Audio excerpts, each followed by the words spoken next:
fosil dinosaurioen buruz hitz egingo dugu.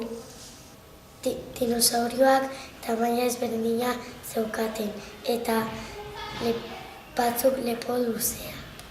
Dinosaurio batzuk jaleak ziren eta beste batzuk arabe jaleak. Batzuk lau hankak zituzten eta beste batzuk bi hanka eta beste batzuk hegalak. Egun batean meteoritoa bat erori zen eta dinosaurio denak hil ziren. Dinosaurio batzuk arantzak zituzten eta defendatzeko erabiltzen zuten. Batzuk moko luzea zeukaten eta beste batzuk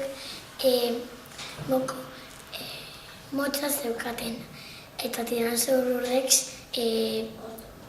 hortzak zorrotzak zituen. Dinosaurioak arrautzetatik jaiotzen ziren. Batzuk itsaza luzea zeukaten eta batzuk motza, eta batzuk hanka luzea zeukaten eta batzuk motza. Dinosaurio batzuek lurrean bizi ziren eta beste batzuek uretan. Fosilak gaur egun aurkitzen dira eta fosilak dinosaurioen arrastoak dira. Dinosauroen hezurrak aurkitzen dutenean eramaten dute museora eta pertsonak ikusten dute.